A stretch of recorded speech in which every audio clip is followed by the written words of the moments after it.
a new series in the book of Psalms. Yes. Now, this book here is one of my very, very favorites. I love the book of Psalms. For the next 5 weeks, we're going to go through a series of looking at the first 5 Psalms in the Bible. Today, we're going to be looking at Psalm chapter 1. So, like I said, I'm super excited to be getting into this great book. I don't know of a book of the Bible that does a better job of getting to the heart. Psalms has some real material. I mean, honest stuff. Lots of emotion, lots of feelings, and I think it makes this book very relatable. We can relate with the psalmist, the person who writes the Psalms. We can relate because they're speaking real emotion, and we know real emotion in life. We know the highs, we know the lows of life, and the Psalms contain all that, so it makes it very relatable. It speaks right to the heart. But also, it's poetry. How many people like to sit down with poetry? Some people do. Poetry is intellectually demanding material. It really is. I mean, it's very sophisticated literature. I mean, there is the use of indirect language, the use of allusion and metaphor and simile and hyperbole, and it's kind of cryptic, isn't it? It's a condensed speech, compressed thought, poetry, man. It takes a lot to really get what the poet is trying to communicate. So this kind of literature does a good job of both engaging the heart and stimulating the mind. It's literature for the whole person. And you can literally spend a lifetime in the Psalms and never deplete its resources. Psalms. I mean, what a gift. 150 Psalms right in the middle of our Bible. So we're gonna just splash around a little bit in the month of August. Okay, Psalms for the summer. We're just gonna splash around for the next 5 weeks and just get a sense for what God's heart is for us in these Psalms. And then in the fall, we're going to head back into our 3rd series in the Gospel of John. And we're going to have a good time with that. So don't you love the Bible? There is just so much resource for us to delve into. So that's what we're going to do.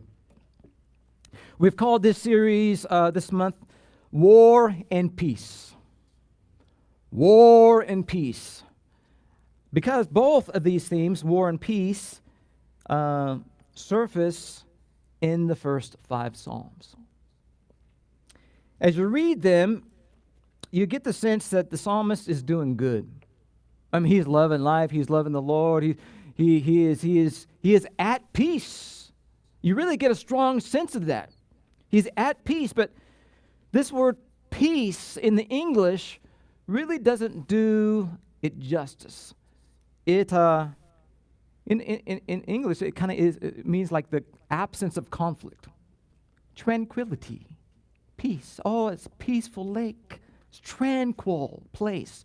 No, that's not the biblical notion of peace. Peace, the English word is actually translated from the Hebrew word shalom.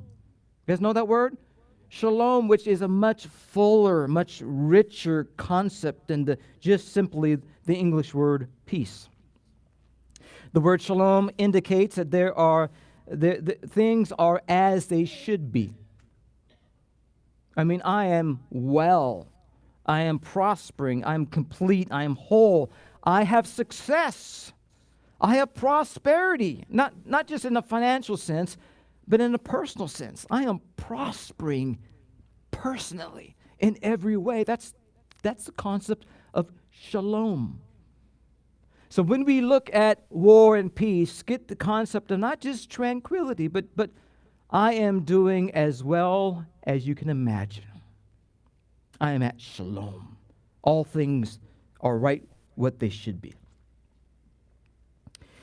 Yet, as you read these Psalms a little closer, this psalmist has resistance at every turn. The first blush, as you go through the Psalms, man, he's doing great, but as you read closer, you can see that there are people in his life who are causing him trouble. There's trouble and adversity and hostility and even war. And people are out to get him. Check this out. I put together this slide. Psalm 1. Go ahead and tap it again. No? Maybe tap it again. Well, as you work through the Psalms, Psalm 1, 2, 3, 4, and 5, you see enemies, you see people who are adversaries, you see the wicked, you see evildoers, you see bloodthirsty people, you see every psalm is full of people who are out for us. So, you would think this context would not be conducive to spiritual growth. Yet, the psalmist is prospering in every way. And again, you see through each of the psalms, man, these guys, the psalmist is just as shalom can be. He is doing really, really well. So this is the context, adversity, and yet this is our state of being, well-being. I am in the state of prosperity. That's powerful. So my question is, how do we translate this into our life? Whatever is happening in the first 5 Psalms, how do we make that a reality in our life? So despite having a hostile environment, the psalmist is able to prosper. How about us? Are you facing any hostile environments? Do you have any hostility brewing in your life? Maybe it's a tough job situation where people seem to have it out for you. Maybe there's turmoil in the family. Maybe you're facing a legal mess. Maybe you're feeling spiritually oppressed. Maybe you're feeling attacked somehow spiritually. Whatever it is today, Ephesians 6 says, we wrestle not with flesh and blood. It's not human, right? Ultimately, it's not flesh and blood, but against principalities and powers, rulers of this dark age, against spiritual wickedness in heavenly places. There are spiritual forces who have it out for you. We need to realize that. We need to remind ourselves of that. Jesus himself said the enemy comes not but to steal and to kill and to destroy. He says, but I have come that you might have life and might have it to the full. Jesus has come to make sure that you live in a state of shalom. But there is an enemy who has it out for us. There are spiritual forces who act against us. So, what's happening in the Psalms can and should be a reality in our life. How can we be surrounded by such a hostile environment and yet be doing so well? And so that's our heart for the War and Peace series, so that you feel like when you're in war, you can be experiencing peace. That's God's will for our life. In the midst of war, you can have peace. Peace usually means the absence of war. But even in the presence of war, you can have peace. Not absence of conflict, but shalom. Everything is as it should be, even despite the hostile environment I find myself in right now. God's will is that you would have shalom. So today, we're going to turn our attention to Psalm 1, perhaps my favorite passage in the Bible. I love this psalm. Psalm 1. And in this psalm, we're not going to read of open war necessarily, but we will perceive Cold War tactics, such as avoidance, suspicion, Cold War is typically characterized by deep philosophical differences with a group of people. There's tension. There could even be threats. There's not open conflict, but certainly there is grave apprehension nonetheless. So with that, let's read our text together. Psalm chapter 1, War and Peace. This is the word of the Lord.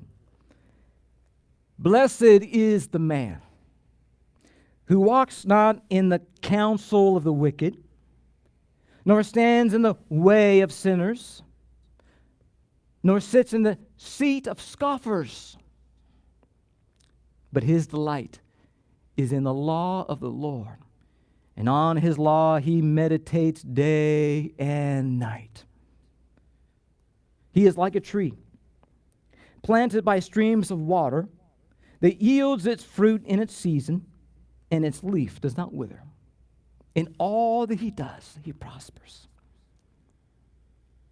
The wicked are not so, but are like chaff that the wind drives away.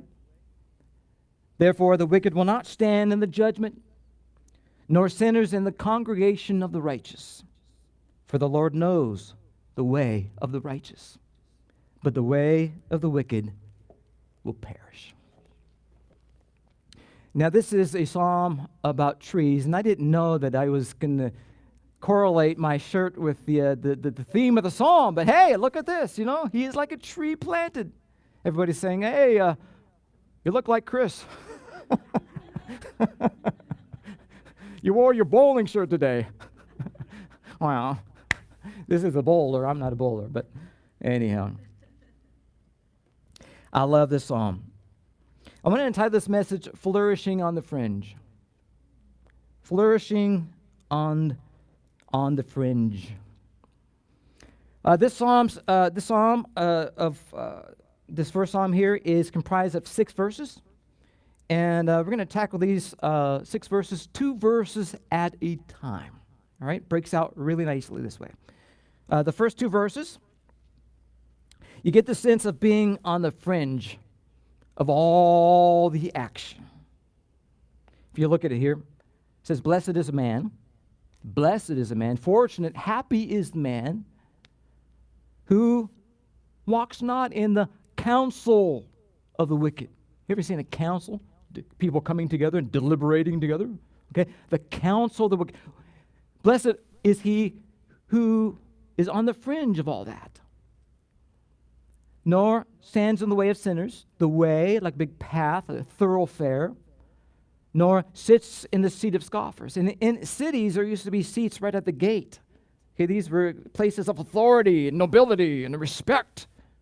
And yet, here is the righteous person on the fringe of all that activity, all that hubbub and action. He is on the fringe. And I don't know about you, but I grew up as an only child.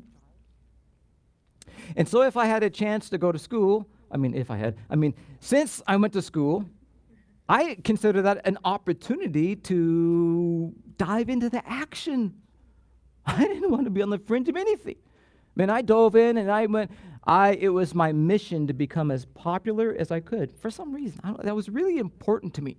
So I was, trying to just get in and ingratiate myself into the system of popularity. And after some years, I started doing some really stupid stuff just to maintain my membership. You been there? And so I just got swept up, and it really led me off track.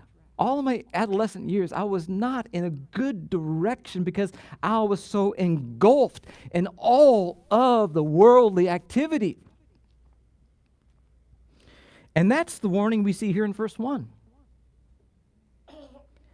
You got to check your circle. It's really important who you're running with. Super important. Like the saying goes, show me your friends, and I will show you your destiny. You're only as good as the company you keep. 1 Corinthians 15:33 says, do not be misled.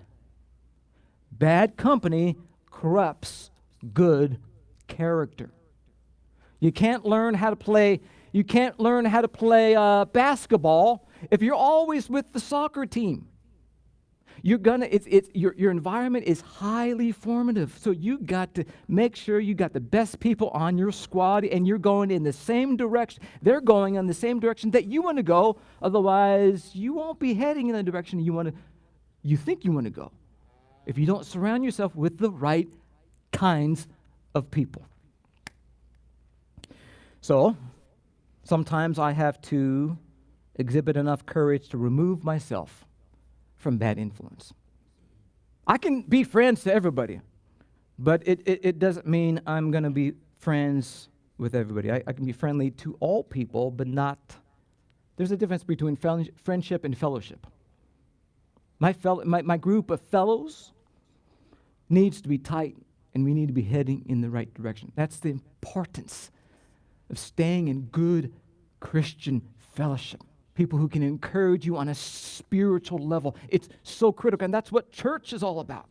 We come together, we plug in not just our time, but our relationship, and we get to know one another. We pray and we support and we root for one another, and we're heading in the right direction. That's what this is all about.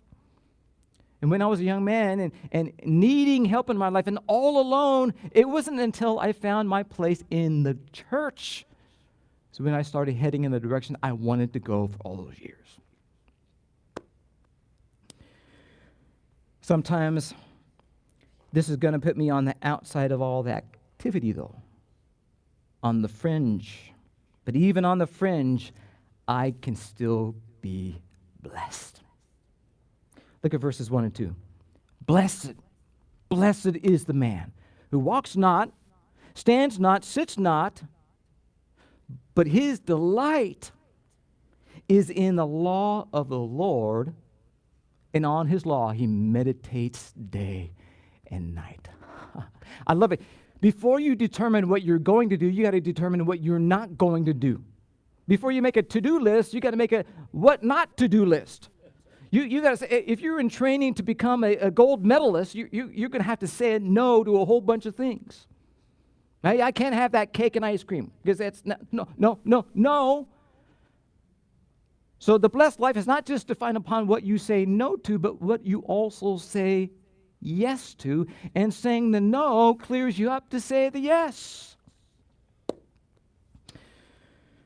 This here says, his delight is in the law of the Lord. And on his law, he meditates day and night.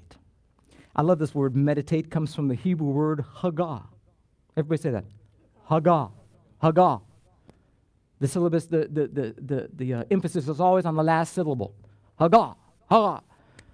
Hagah is a beautiful Hebrew word that means to speak or to mutter under one's breath, to growl or to groan. Now, the picture here is of a dog with a bone. I brought a couple bones from home. We got a dog named Rosie, and she loves her bones. Man, this thing used to be about almost twice the size, and she has wore this down to a nub. We actually had an altercation with Rosie yesterday because we got her a bone that's actually, these aren't real bones, but she loves them nonetheless. But it was embedded with some juicy morsels and stuff, and so she was just really loving that, so much so that she started growling at us. She never does that. And we tried to, do something, and she growled at us, and then she even kind of snapped at us. Uh-oh. So we had to stick her over in timeout for a while. Anyhow, at any rate, she loves bones. When you take a bone and you work this bone, man, there's something visceral to the experience. That dog is just, the enjoyment is so deep that he is just getting all, and he's just sharpening his teeth and getting the morsels and the juices and really loving the experience. This is what he is doing. He is hagahing this bone. This is the picture of hagah. And so as we deal with the word, it says, blessed is the man who his delight is in the law of the Lord, and on his law he meditates day and night. I think that's an unfortunate translation. Law sounds so legal. It seems, it's like I'm going to study case law. No. Law actually comes from the Hebrew word. A lot of Hebrew words today, sorry. Comes from the Hebrew word. It's a beautiful word, though. Torah, which just simply means instruction. Again, it's a much broader term. So law is, what the city and the county want me to do. That's law. It's so distant, objective. Instruction, though, is what a father does with his son. I mean, there's love. I mean, there's eye contact. And, hey, son, hey, boom, I'm going to give you some instruction. So blessed is a man who takes the instruction of the Lord and meditates on it day and night. Our Bibles should look like this bone. Because we've just worked it. We've gotten the juice and just, man, it's not something just to sit over on the shelf. No, take it and just work it and enjoy it. It says, blessed is the man, his delight is in the law of the Lord. My dog delights in these bones, just like you and I should delight in God's word. Work it, work it, work it, work it. So take some verses, treat it like a bone, chew on it, think on it, meditate on it, get all the juices out of it. The Bible should look like a bone by the time you're done with it. That's what flourishing on the fringe looks like. You're not in all the middle of the action and all the hubbub. You don't have all the attention coming your way. The ways of this world is not seemly to you. You don't want to go in that same direction, and yet you have something that gives your soul such delight that it's okay if you're on the fringe. Here's what makes flourishing possible, and it's found in verse 3. I love verse 3. Verse 3 says this: He is like a tree, the man who delights in the law of the Lord, in the instruction of the Lord. He or she is like a tree planted by streams of water that yields its fruit in its season, and its leaf does not wither, and all that he does, and all that she does, she prospers. What a beautiful analogy. The blessed man is like a tree planted. I love that. Think about it, though. Trees aren't planted, are they? They grow wild. But yet this tree is planted by none other than a gardener. Trees just naturally just grow. They're just like, they're not planted. So we have the concept of something is being transplanted, taken out of something and put into something new, a tree planted. And in this we see the wonderful work of God. We are not self-made individuals. We have been planted gloriously, graciously by a gardener. Trees cannot plant themselves. They cannot protect themselves. They cannot provide for themselves. They need 100% care. So, this illustration or this analogy really puts our pride in check.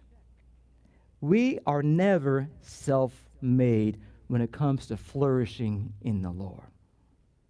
The gardener surveys the land, locates a spot, takes us out of stony ground, and puts us in a nice, lush, rich, and fertile soil. It's a picture of grace. Grace. Grace. We naturally grow out of Adam. Stony ground, sinners. That's who we are, children of wrath. And he takes us and he plants us in Christ, the most lush and rich soil you can imagine. It's a picture of grace. Colossians 1:13 says, He, meaning God, has delivered us from the domain of darkness and has transplanted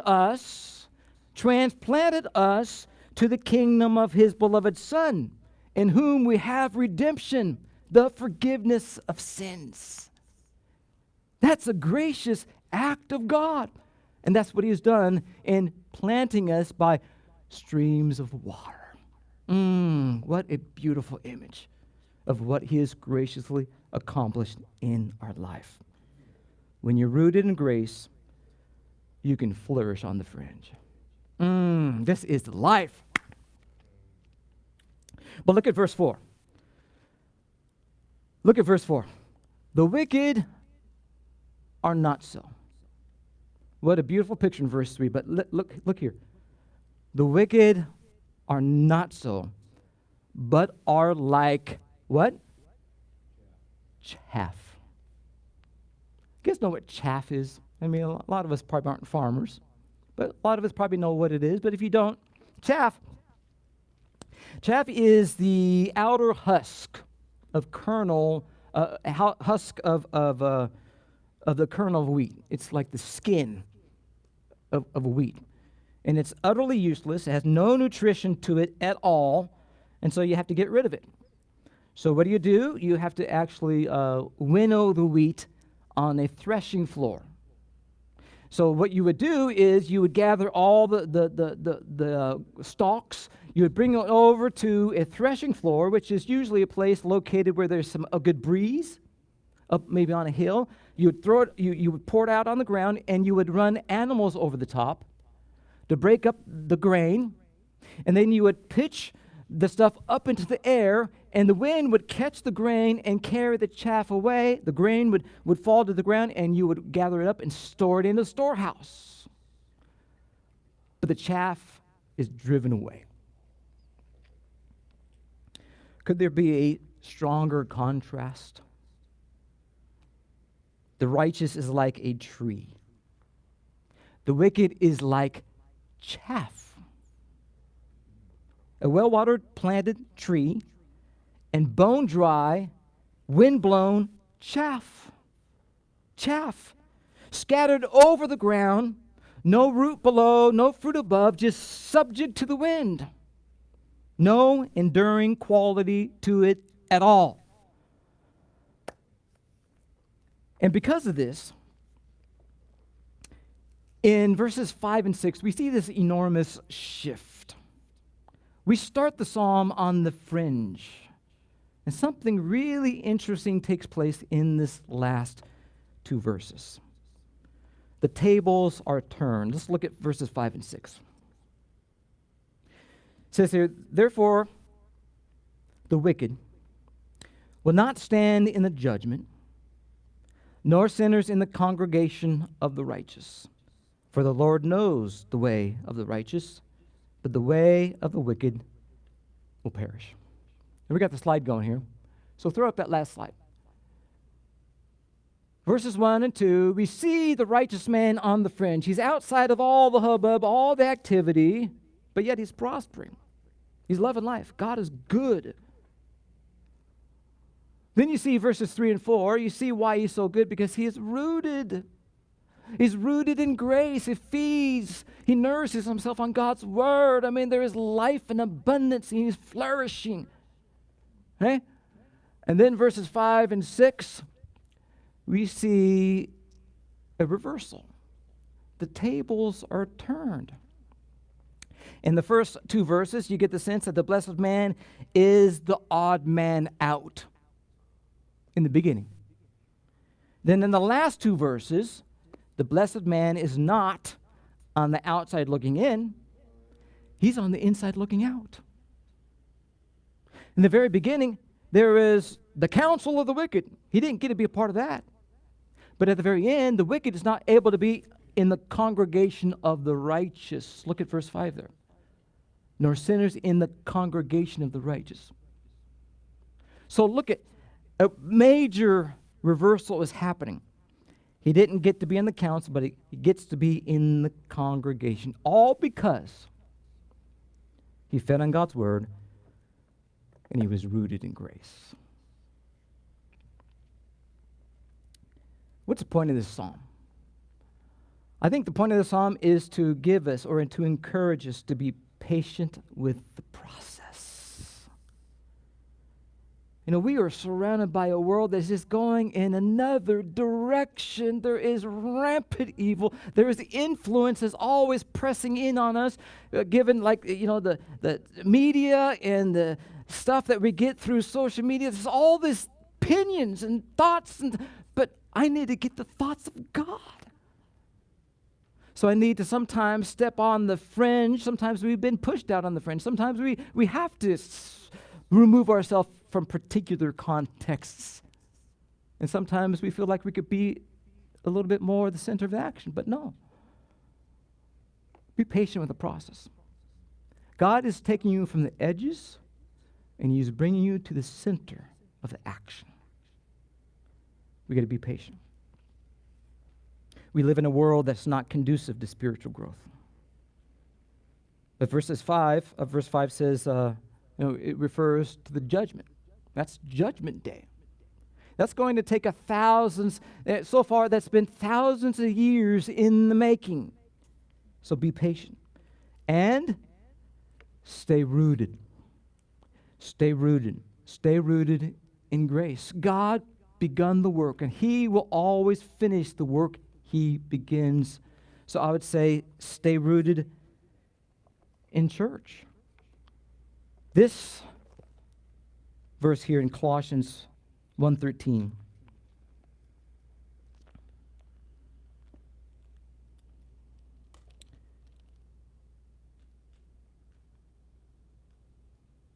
It says, you were dead in your trespasses.